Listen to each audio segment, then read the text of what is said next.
There are 168 hours in a week. We go to church for 1 hour. What about the other 167? Cue this podcast. We're here to bring the church to you the rest of the week. I'm David Vogel, the Director of Communication here at Central Community Church. I'm Corey Brodel, the Director of Community. We've been to the 1 hour in church. Now welcome to the other 167.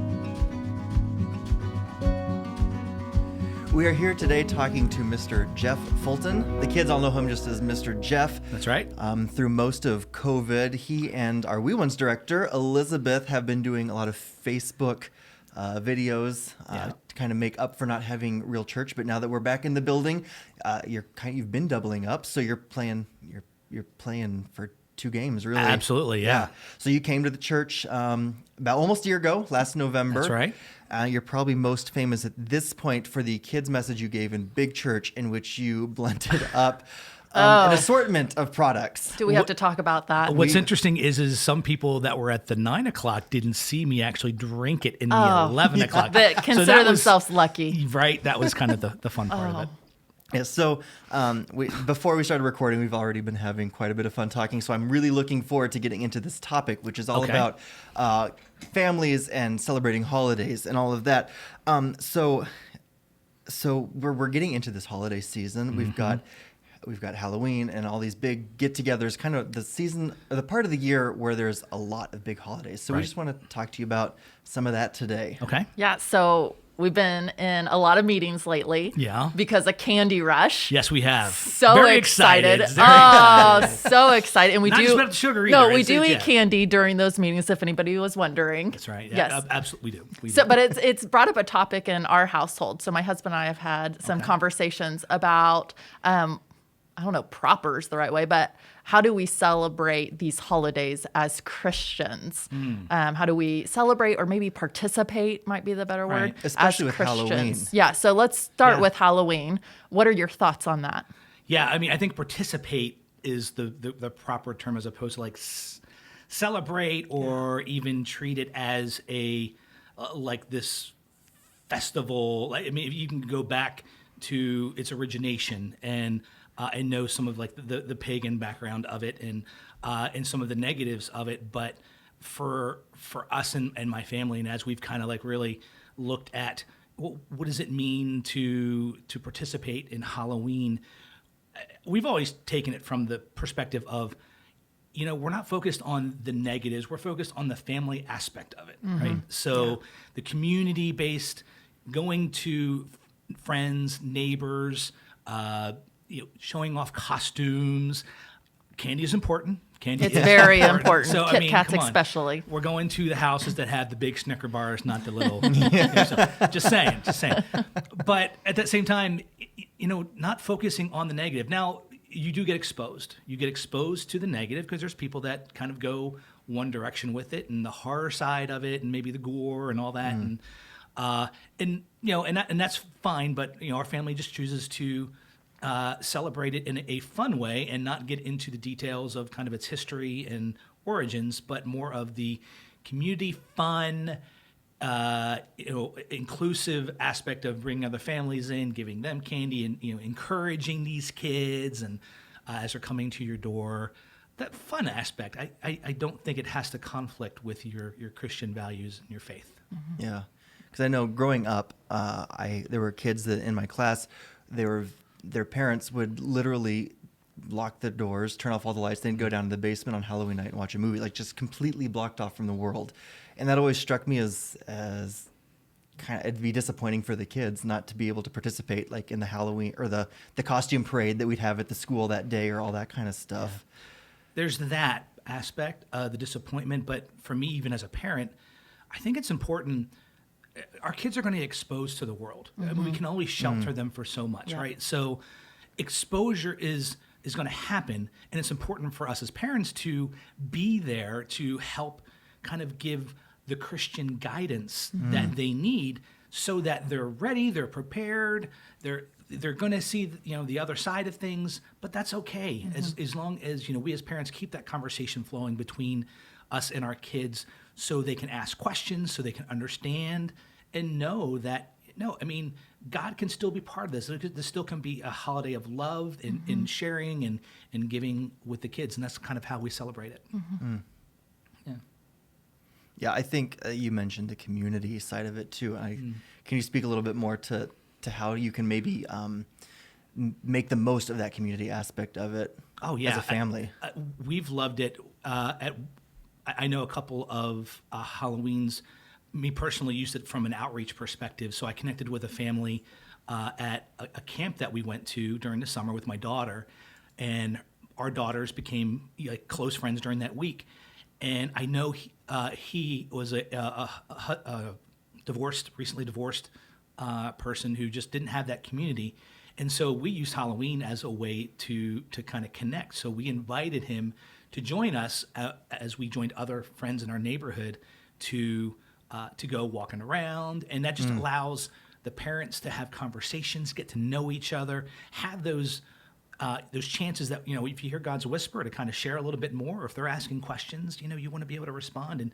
And sometimes inviting, these people in your life opens that door. So from that community aspect, from a Christian side, I think it's just a valuable thing to do and take that risk to do that. And if it wasn't a situation like that, we're inviting friends in our neighborhood, neighbors, friends, again, people that you do life with, in the neighborhood, but, those that have different beliefs and so forth. And again, it gives you that chance to kind of get to know each other a little bit more and open that door a little bit more. And you never know what God's got planned.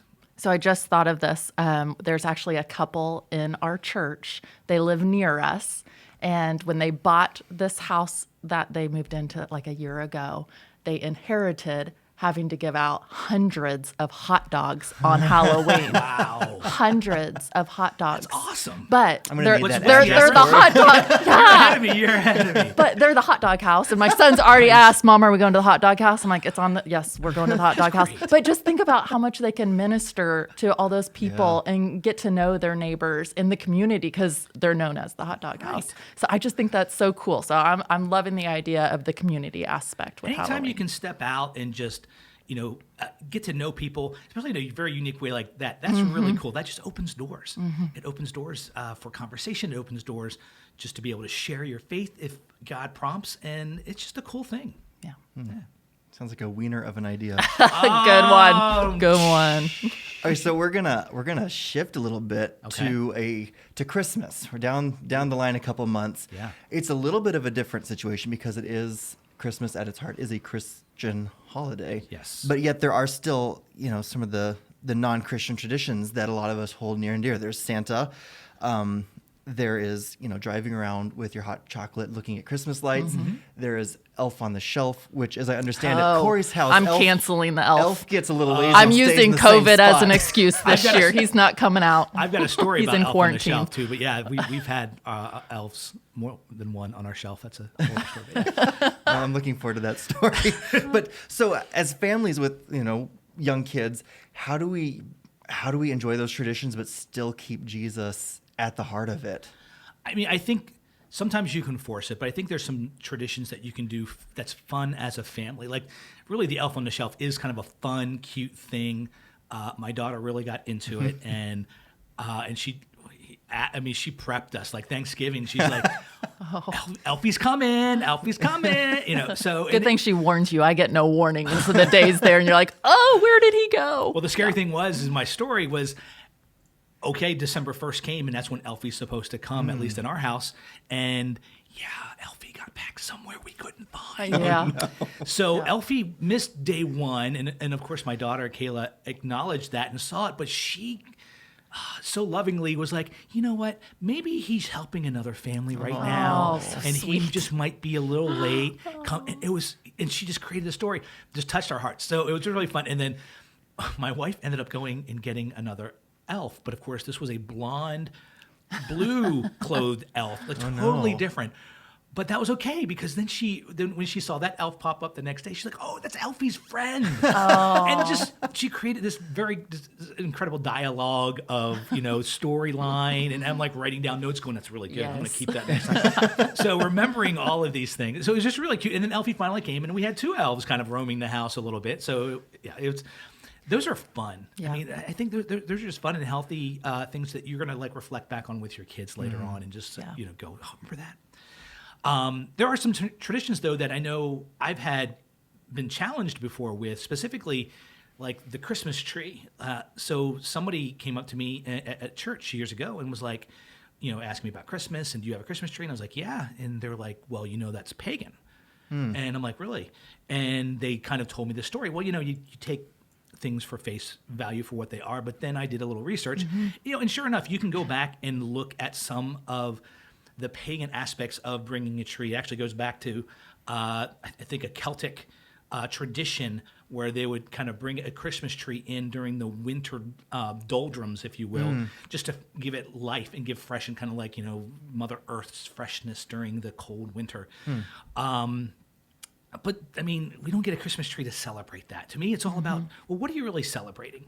And to me, the tree brings in family, the tree brings in tradition, but not a Celtic background or a pagan background. But, we're still making Christmas about Christ. Even with Santa Claus involved, we still try to keep the kids' perspective of, but we really know what we're celebrating, right? I mean, Santa's nice and he's kind and he's giving. And, of course, the kids are like, yeah, he's great, yeah. But we also bring it back to Christ and knowing what he did, and just that reinforcement really keeps the holiday grounded to where the celebration really needs to be.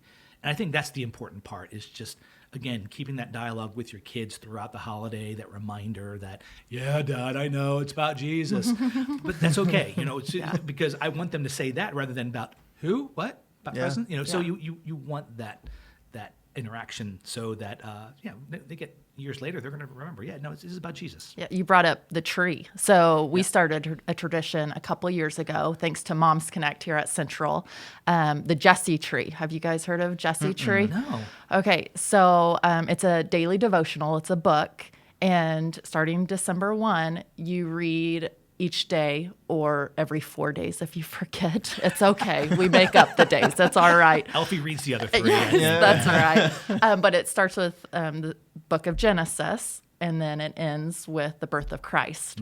And each day you read a devotional and put an ornament on the tree that signifies that story.